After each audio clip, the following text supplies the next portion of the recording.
بسم اللہ الرحمن الرحیم. ایاک نعبد و تشریف رکھیں معزز ممبران، تشریف رکھیں. ایاک نعبد و ایاک نستعین. جناب اسپیکر، میں سب سے پہلے اپنے ایلائز کو، اپنی پارٹی کو، سب ممبرز کو میں ان کو خراج تحسین پیش کرتا ہوں اور ان کا شکریہ ادا کرتا ہوں کہ انہوں نے آج ایک بڑی امپورٹنٹ ہمارے لیے آج دن تھا اور انہوں نے یہ ثابت کیا کہ یہ پاکستان کے ساتھ کھڑے ہوئے ہیں.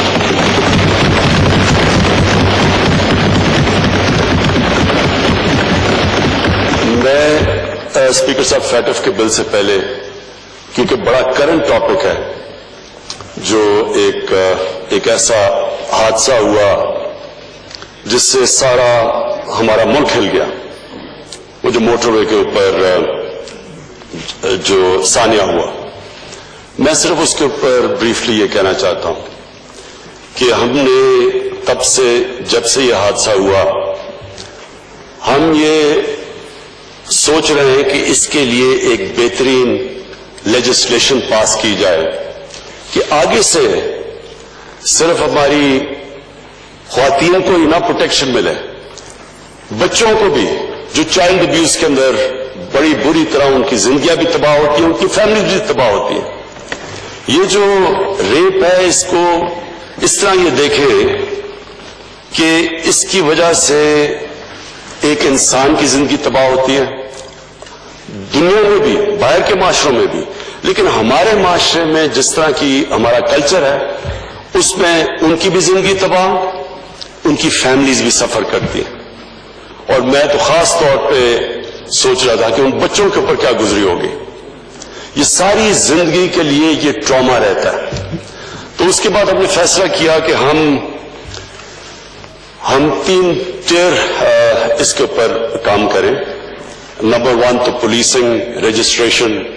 ساری جگہ دنیا کے اندر سیکس کرمنلز کی رجسٹریشن ہوتی ہے، سیکس افینڈرز رجسٹرڈ ہوتے ہیں، ان کا ایک ڈیٹا بیس بنتا ہے، ان کو پھر فالو کیا جاتا ہے، کیونکہ دنیا کا تجربہ ہمیں یہ بتاتا ہے کہ جو سیکس افینڈرز ہوتے ہیں وہ ریپیٹ افینڈرز ہوتے ہیں. جس طرح یہ جو ایک ابھی بھاگا ہوا ہے جو عابد، اس سے پہلے بھی گینگ ریپ کی ہوئی ہے، اور پھر سے جو بھی اس کو سزا دی تھی، ظاہر ہے وہ عبرتناک نہیں تھی کیونکہ اس نے پھر سے کیا. اور یہ تو رپورٹ ہوا ہے سیکنڈ ٹائم. کتنے اس نے ایسے جرم کیے جو ان رپورٹڈ ہے. اور جتنا بھی ہم اس پہ انویسٹیگیٹ کرتے ہیں تو ہمیں یہ پتہ چلتا ہے کہ یہ بڑا ایک چھوٹا سا نمبر رپورٹ ہوتا ہے. چائلڈ ابیوز میں بھی، جدھر بچوں سے ظلم ہوتا ہے، اور یہ ریپ کیسز میں بھی، کیونکہ ہم سب جانتے ہیں کہ وہ کس طرح کے ٹراما اور صدمہ سے گزرتے ہیں، بچے بھی اور جو خواتین بھی. تو اس کے اوپر ہم تیاری کر رہے ہیں ایک بل کی، لیجسلیشن کی، جس میں عبرتناک سزا ہو. خوف زدہ ہو لوگ یہ کرتے ہوئے، ان کو پتا ہو کہ کسی کی جب وہ زندگی تباہ کریں گے تو اس کے کانسیکوینسز ہے. سو انشاءاللہ یہ بل تیار ہو رہا ہے، یہ آپ کے سامنے چند دنوں میں ہم پیش کریں گے. اور اس میں صرف یہی نہیں کہ عبرتناک سزا دینی چاہیے، اس کے اوپر بھی ڈسکس کر رہے ہیں، لیکن یہ بھی کہ جو ہم نے یہ بھی اسیس کیا کہ یہ بھی جو حل اگر ہم پکڑ بھی لیں، اور انشاءاللہ ایک تو پکڑ کے دوسرے کو پکڑ بھی لیں گے، اس کے بعد بھی اس کو کنوکٹ کرنا آسان نہیں ہے، کیونکہ جس طرح کی ایویڈنس چاہیے عدالت کے اندر وہ بہت مشکل ہوتا ہے. کیونکہ ظاہر ہے جس طرح کی وہ ایویڈنس دینی ہو وٹنس باکس میں کھڑے ہو کے، وہ بہت مشکل ہوتا ہے. تو اس کے لیے بھی ہم پریپریشن کر رہے ہیں کہ پروٹیکشن آف وٹنس کی، کہ کیا ان کو سامنا نہ کرنا پڑے عدالت میں. تو اس کی بھی انشاءاللہ پوری ایک کمپریہنسو ایک لیجسلیشن لے کے آئیں گے. دوسرا جی، میں